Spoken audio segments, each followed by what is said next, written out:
Hey, hey, hey. Time for another out of this world story from rSpace. I secretly caught my wife cheating, and she has no idea what I'm about to do to her. This story probably might catch you off guard, seeing how I painfully narrate how my wife and I went from being the talk of the town into an awful recess of a good old time. It sure takes a few seconds to grow into fierce enemies. Just like falling in love never comes with a stipulated time, it just happens all of a sudden. She was peerless. I loved her. She was everything to me, the most beautiful girl I had ever met. She was sensitive and caring to all my needs. From running into her at the mall for the first time, till we walked down the aisle in an old cathedral. Holding our hands like how kids grope new toys, her beauty never dwarfed. Whenever I saw her cupid-shaped lips and the smile it created, it always made me feel joy in my heart. The touch from her slender fingers was also priceless and unmatched. It made me feel so special in ways that I can't even explain every time she stroked my back with it. She was one of a kind. Our love waxed stronger as days went by. The reasons we enjoyed each other's company a lot. Ella, my pretty wife, was so fond of me. Every night she would request that I sing her to sleep with my guitar, which I always get eager to do. She loved my music and the attention I gave her unceasingly. She knew how to flirt with me in some very funny ways. She would say, "Boy, play me a song in the G string. If you impress me, I'll let you take off my G string." And we would laugh about it together. Honestly, even though I'm hurt, I still can't help but admit that Ella was the best I ever had. Every time she couches into a gown, she stands out amongst all as the precedence of glitter and the surviving last of enchantment. I wanted to see us grow into old grandpa and grandma running around the house, trying to clean up the mess of littered toys created by our grandkids. I looked forward to forever. I wanted to see us buried next to each other, after we both fulfilled our promise of dying a few seconds after any one of us dies. But you know what they say about love. I probably should not have had my expectations so high because change is the only constant thing in life. I should have known better. But I've learned my lesson now, even though it was in a very hard way. I was never the type of guy to lurk around, hoping to find faults and errors in people. I was never the guy to take up my wife's phone, trying to see if she was into another guy or she was spying on the biceps of the guy next door. I never found joy in being so petty. When I love people, I give them all my trust and never doubt them until they give me reasons not to trust them anymore. I trusted my wife. She was an angel and more jewel than the charming beseeching of a diamond. But I was forced into displaying pettiness that I never entertained or found pleasure in. Everything changed when we moved to our new house weeks before the last Valentine's Day. Before we moved into our new house, my wife was never the type to aimlessly roam on the balcony. The only times she was on the phone was when she hoped to hear my voice, speak to me, and have me say countless romantic kinds of stuff to her. One of the things I loved about my wife was that she did not find pleasure in keeping many friends. I was her best friend. I loved that because her possibilities to get the wrong advice were drastically reduced, especially because we've been married for 3 years and we still do not have a baby yet. My wife wanted a child so badly and she felt really pressured. Before I walk out of the house into my car every day, my wife usually places a kiss of prayers on my cheeks and my lips, tightly hugging her chest against my chest. She was always at the threshold, keeping a countdown, praying that I walk in earlier than she expected. She forsook her pride by omitting her love into my hands, hoping that I never look into another woman's eyes. She never once had any reason to sleep in a different room. She wanted me by her side every night. Times when we had no work to do, she would run into my arms naked, looking like a child happy to be in the hands of a father that had just survived the trap of death. Wherever we stood naked, we could begin to talk about everything that happened in that year without keeping anything to herself. She would tell me of all the men, rich and poor, that wanted to take her out on a dinner. She would even go as far as revealing evidential items of how these men double-crossed her virtually and physically, how they go as far as gifting her food, pieces of jewelry, and other valuables. I would laugh. She would laugh. We would laugh and laugh till we began to kiss and do other lovely kinds of stuff meant to strengthen the bond of our intimacy. For once, I never regretted loving her as much as I did. But since we moved into this new house, my wife has turned into a person I have never met before. I got promoted at work shortly before we moved into our new house, and that promotion came with greater responsibilities, even though I was able to make more cash. My wife always complained about how lonely she felt whenever I was not around. She really wanted us to have a baby, and believe me, we tried. But life was not fair. She was a sales representative for a furniture store, not distant from our new house, although she did most of her job from home. Things changed about a month after we moved to our new house. I never felt the same excitement I used to walk into our house anymore. My wife had shapeshifted into another being entirely. It was utterly inconceivable. I could tell that she had started paying attention to a different voice. The first thing I noticed was that she began hiding things from me. It was quite suspicious because my wife was never the type to hide things, especially her phone. This behavior was of great concern to me, and it made me worry a lot. I noticed that she started spending a longer time on the balcony, having lengthy conversations over the phone with people I don't know, rather than gist with me like we always did in the past. I found that weird. She was the type that derived so much fun and peace staying indoor, surfing the net, and listening to music, which made this new behavior unacceptable to me. I even tried singing some of her favorite songs to her with my guitar, to see if that would make her feel better. But she didn't care to listen. Instead, she would walk away. The old moments we shared became mere ideas that ran out of fuel. They became faraway silhouettes dying because there were no bodies to hold their dark. It was unbelievable. My favorite person had just turned into a person that I think I've never met all my life. What could have happened? Did I do anything bad? Did anyone feed her a piece of false information about me? I was so worried that I started talking silently to myself at odd hours. I started to think about all sorts of things. Then Shannon crossed my mind. Could it be that she was the one feeding my wife with lies? I'm sure you're wondering who Shannon is. Well, months before I met and got married to Ella, I used to date a lady called Shannon, and to be candid, it was such a myriad of mixed experiences. At some points, I thought that we were going to get married, which was why I enjoyed sharing my hopes, dreams, and aspirations with her, and she never for once held back her support. She embraced my ideas with so much love and enthusiasm, which made me feel like a king. However, my relationship with her ended on a very sad note. Shannon had one problem: anger issues, which was the major red flag in our relationship. She could not refrain from hitting me whenever she was upset with me. Don't get me wrong, I gave Shannon a very long rope to snap out of because I'm a very patient man. At least, that is one of the things I learned from my mother before she passed many years ago. I wasn't the type to easily give up on people. I thought Shannon would change in the long run, but I was wrong. The last straw that broke the camel's back was when she slapped me publicly at a restaurant because I made a harmless joke about her hair on our last date. Damn.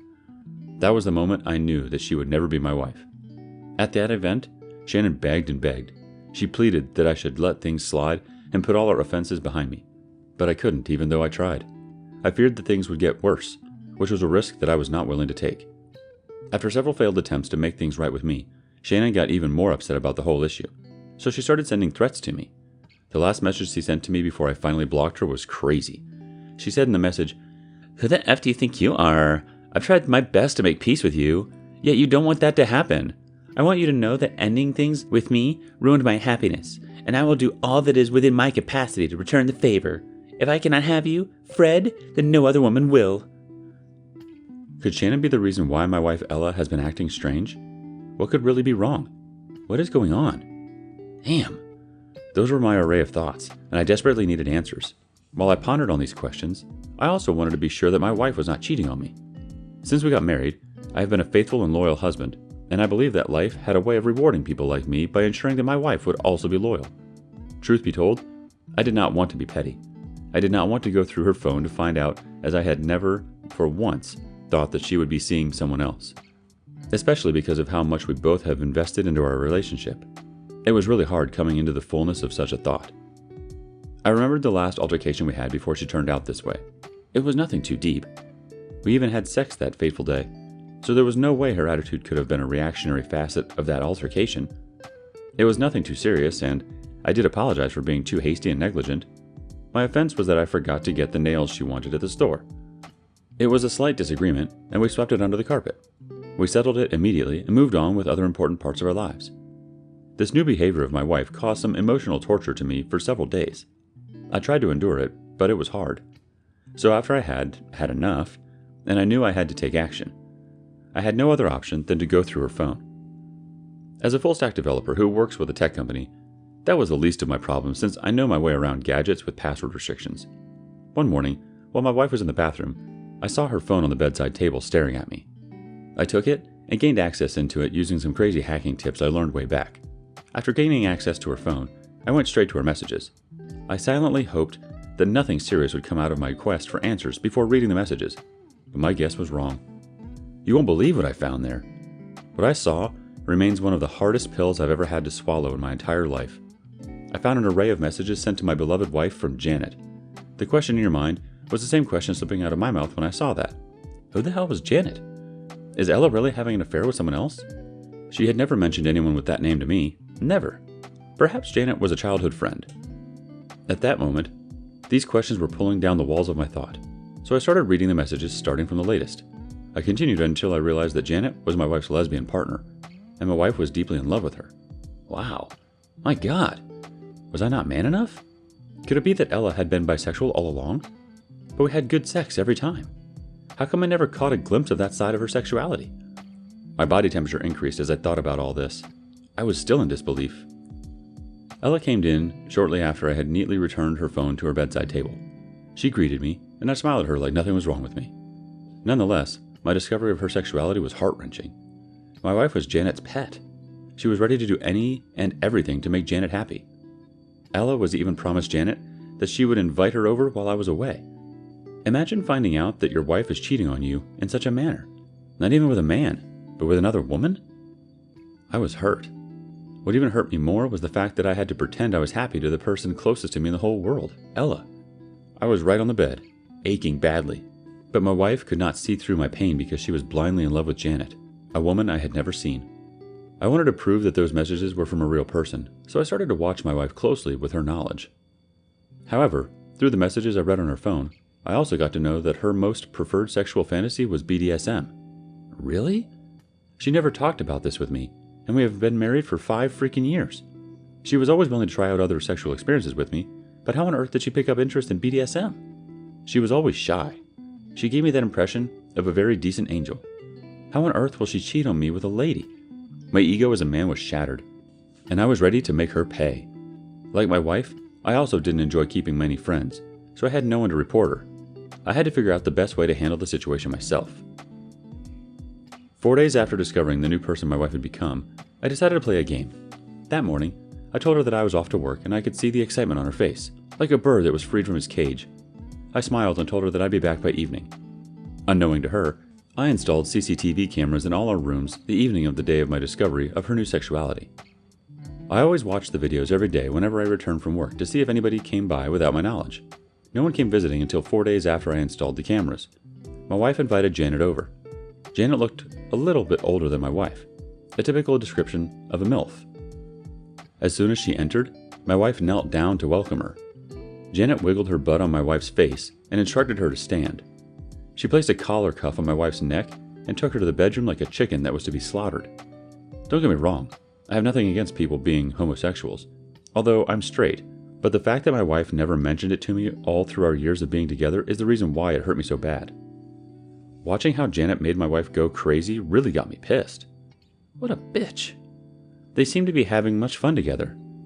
I had never seen my wife put so much energy into anything like the way she did with Janet, her mistress. I finally got the confirmation I wanted, and I was ready to make her pay. Although she humiliated me privately, I wanted to return the favor publicly. You won't believe what I did with that video. I'll tell you shortly, but before then, I decided to shower her with excess love and affection. I took a week off at work to have time with her. We went out to see movies, I got her different gifts, and we even went skydiving together. All that good side of me only lasted for a week. Then I popped the question, who's Janet? On Sunday afternoon while she was making lunch. My God, she was shocked, scared, and afraid. You should have seen her face. She could not fathom how I got to know who Janet was.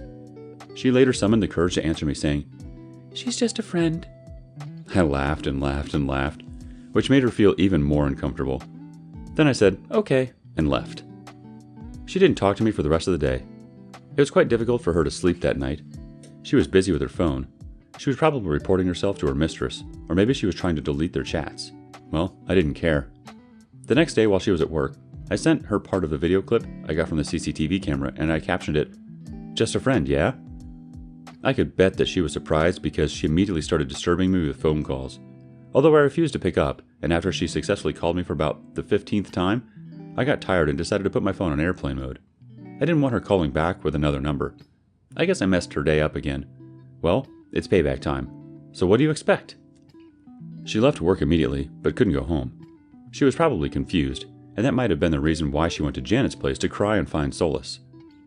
Later that evening, she came back home to me, and her first words were, "Fred, I'm sorry. It's not what you think.